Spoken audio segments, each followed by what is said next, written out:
Ce jour est dédié pour l'élévation de l'âme, le Hilul Neshama de Denis Shmuel Ben Zahira, Berda, de mémoire béni.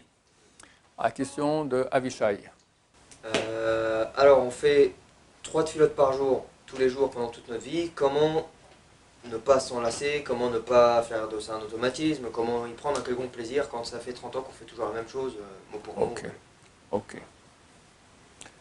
Ok, donc on fait 3 prières par jour. Comment ne pas rentrer dans l'habitude grise, sans plus, que ce soit un automatisme, sans plus aucun sentiment.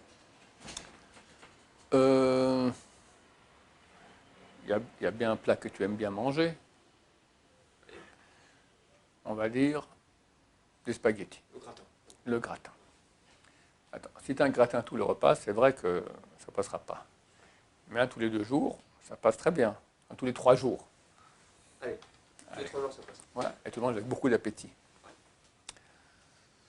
En fait, on a des besoins de nourriture matérielle, on a aussi des besoins de nourriture spirituelle. Normalement, je précise bien normalement, la prière est un grand cadeau où nous sommes en état de supplication avec Hachem, en union avec lui, hors de ce monde, concentré. Et c'est non une source de plaisir énorme. Énorme. Et comme un bon gratin, c'est vrai que quand on avance les prières, Shachrit, Necharav, etc., si on veut prier bien, c'est un poids. Parce que ça nécessite un grand effort. C'est un grand effort. Prier une prière de Hamida comme il se doit, longuement, avec Kavana, c'est un grand effort. Mais le feedback est tellement extraordinaire. Et l'habitude aussi. Quelqu'un qui habite au bon moment ne peut pas s'imaginer ne pas prier une prière. S'il n'a pas prié, il se sent comme si on lui a coupé le pied à Shalom. D'accord, c'est impossible. L'habitude de faire aussi, donc on a quand même des résistances qui vont faire qu'on ne peut pas ne pas le faire. Alors, on a un poids avant, c'est difficile, mais une fois qu'on rentre là-dedans, et c'est le fruit d'un travail, ce n'est pas du jour au lendemain que ça vient, d'accord? Mais on peut arriver normalement après un certain travail, de quelques mois ou quelques années, à un très grand kiff dans la prière. Et alors, pas au point en demander encore, parce qu'on n'a pas la force, du moins au niveau que je vous parle, mais en tout cas, ce qu'on doit faire, alors, il n'y a aucun problème d'habitude, et c'est encore le même plat, et je ne peux plus en manger. Je dirais comme un mari qui aime beaucoup sa femme, et tous les soirs, il rentre à la maison, et c'est la même femme. D'accord? Oui. Alors, il y en a qui n'ont pas réussi à créer avec leur femme une relation profonde et belle. Alors, ils n'en peuvent plus, et au contraire, ils rêvent d'autres femmes. Hachem Ishmor, Dieu nous en préserve. D'accord? Mais quelqu'un qui a réussi à créer une relation profonde et belle avec sa femme, tous les soirs, il rentre à la maison, il est heureux de la voir. Normalement, c'est comme ça. D'accord? Et il ne se plaint pas que pourquoi toujours la même. D'accord? Voilà. Le Rambam dit que c'est un secret qu'on dévoile très lentement aux gens, qu'il ne faut pas servir Hachem pour le mérite qu'on aura de l'avoir servi, que ce soit dans l'Amazé ou l'Amaba, et pour souper de l'enfer, etc. Il faut le servir par amour. Pourquoi c'est un secret? Parce que l'amour ne vient pas comme ça. L'amour, c'est une chose qui s'acquiert très lentement avec la connaissance de Dieu, avec la relation avec lui, et un des grands moyens de se mettre en relation d'amour avec Hachem, c'est exactement la prière. Parce que là, il y a le senti. Je vous dis un petit chidouche que j'ai dit, j'ai fait un audio tous les veilles de Shabbat, tous les veilles de Shabbat, pour les Shabbat Shalom aux gens, je parle un petit Dvar Torah. Je vais le redire ici parce qu'il y en a qui n'écoutent pas l'audio et voient la vidéo, et c'est très actuel de ce que je suis en train de parler. On a lu les 98 malédictions. Puis au milieu, verset 47, c'est écrit « Tout cela parce que tu n'as pas servi l'Éternel ton Dieu avec joie dans l'abondance dont tu profitais.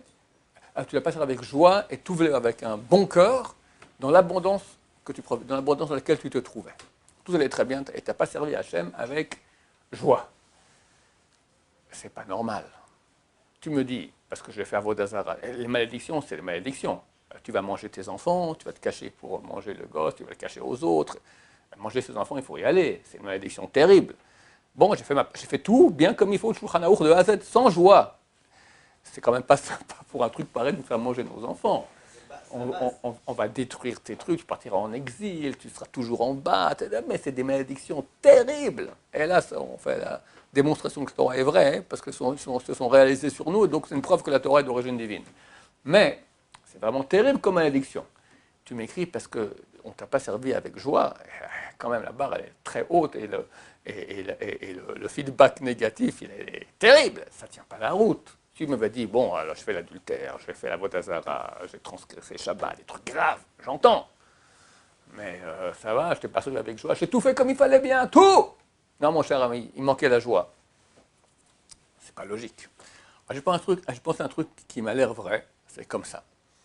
Le Yetzer Hara, il a un pouvoir sur nous. Quel est son pouvoir? Il est bon, il est agréable. Quand le matin, ton réveil sonne, il fait froid, hors de la couette, il faut aller prier, tôt et t'es fatigué. Éteindre le réveil, faire un grand sourire et remettre la couette sur soi pour encore une petite demi-heure ou heure de sommeil, c'est bon. Moi j'appelle ça le sourire de Yetzer Hara, d'accord? Tu vas dans la rue, puis il y a une fille qu'il ne faut pas voir, puis tu n'as pas envie, mais tu regardes, le Yetzer Hara, tu te dis, mais vas-y, juste une seconde, juste pour voir que vraiment tu n'as pas le droit de voir, d'accord? Tu as une envie de cela. Un Lachon Hara, un beau Lachon Hara. Alors tu ne dis pas mettre une bonne raison, Shem Shamaim, c'est permis dans ces cas-là, en Torah, on a trouvé des intérêts pour faire un Lachon Hara. Bon, pourquoi il a tellement de pouvoir sur nous? Parce qu'il est bon. C'est bon maintenant. Si maintenant, en faisant la mitzvah, je sentais un bon aussi tout de suite, bah, ce sera égalité. Mais c'est pas comme ça. C'est David, écoute, moi j'ai rien du tout, je te fais un chèque 10 millions, mais bon, encaissable dans 60 ans. D'accord? Lui, il me dit, je te paye maintenant cash 100 €, 10 millions dans 60 ans, cash 100 €. C'est idiot, parce que mieux vaut 10 millions. Mais bon, ça parle, le cash. Les 100 €, ils nous les volent, quoi. Hein? C'est 100 €. T'auras un petit plaisir. Non, mais c'est à nous, quoi. Nous les prendre notre Eshbon. Je te paye 100 €, mais c'est ton Eshbon. oui, s'il te prend 100 millions Ouais. pour les 100 €. C'est ça qui est idiot. C'était 100 € là-bas, 100 € ici, je prends 100 € ici. C'est 100 millions là-bas et 100 € ici. Quelle est l'arme la plus efficace contre les Yetzer Hara? Que quand je fais la mitzvah, j'ai un plaisir aussi grand que ce qu'il me propose. Comment on fait voir un plaisir en faisant une mitzvah? Uniquement avec l'amour de Dieu. Quand quelqu'un a l'amour de Dieu, il va prier, c'est un kiff. Il fait un Shabbat, c'est un kiff. Il donne un tzedaka, c'est un kiff. Il kiffe. Il est heureux, il étudie la Torah, il kiffe. Il court pour aller étudier. Parce qu'il kiffe. Alors, ce n'est pas au niveau corporel, mais c'est au niveau le plus important de son être. Comme sa femme dont il est amoureux. Alors, il peut avoir un plaisir physique d'être avec sa femme. Mais c'est de la gnognotte à côté de l'amour qu'il a avec elle, d'accord? Et c'est quelque chose d'immédiat. C'est pas soit avec elle et tu auras du plaisir dans 30 ans parce que tu l'as fréquenté. Non, tu es heureux de la voir. Parce qu'on parle d'amour. L'amour, c'est quelque chose qui nous parle. Donc Dieu nous dit, pourquoi tu es arrivé à faire la vodazara, et transgresser le Shabbat, et manger non kasher, et les bonnes femmes et tout ça? Parce que le Sahara, il t'a attaqué. Mais pourquoi il t'a attaqué? Parce que tu n'as pas su lui répondre avec un argument valable. J'ai de la joie. Pas simplement dire j'ai de la joie. Vivre. Si tu avais de la joie à faire les mitzvot, et Sahara m'a dit, viens kiffer, faire une avéra, c'est ça que tu me proposes. Ça ne vaut rien, moi je suis avec Hachem. Je kiffe Hachem. Quel argument à Yetzer Hara par rapport à l'argument je kiffe Hachem? Aucun. C'est de la nullité ce qu'il propose. Donc c'est pour cela que dans les malédictions, on nous écrit parce que tu n'as pas servi Dieu avec joie. Alors, c'était le début, l'amorce qui a amené que pour finir, tu as fait tous les péchés. Je pense que c'est comme ça répond à la question, parce qu'elle est terrible, elle est vraie. C'est une vraie réponse. Donc tout ça pour nous dire que, effectivement, si quelqu'un ne kiffe pas la Torah, c'est un fardeau terrible. Et faire la prière, alors tu vois sur la tête des gens qui ne kiffent pas, d'accord? C'est un fardeau. Ils le font une fois, je me souviens, j'étais un nouveau Batchouva, je suis dans une synagogue, je priais bien, un nouveau quartier, et je suis allé à un minyan. C'est un minyan de gens comme ça, ils ne supportent pas la prière. J'ai vu que le Shar Tzibour, c'est ton target, d'arriver à gagner le plus de secondes possible. Il parle le plus possible, pas sauter de mots, mais arrive à tout le plus rapidement possible. À la fin, il a fini. Alors, il parle sympa avec les gens, après, on discute 5-10 minutes à la synagogue avec les gens.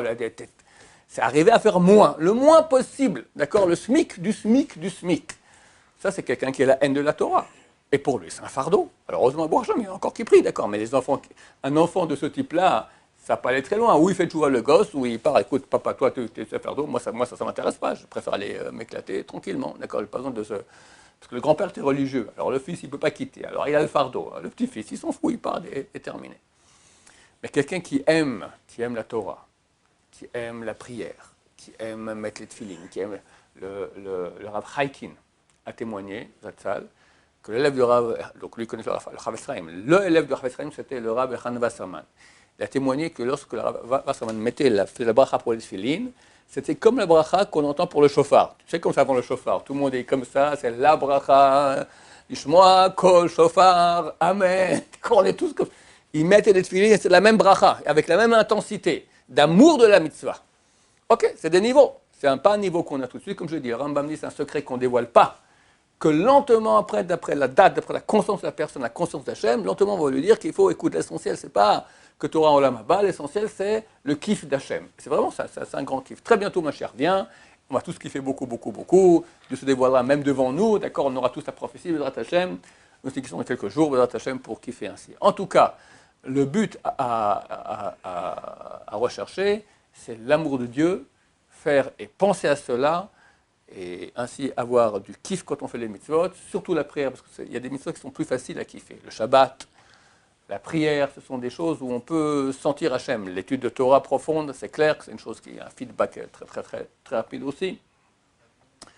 Donc investir là-dedans, et dès ce moment-là, il n'y a plus de question d'habitude. Comme quelqu'un est heureux de voir sa femme tous les soirs quand il aime, il sera heureux de voir Hachem 3 fois par jour quand il aime. Baruch Adonai, l'olam, amen, amen.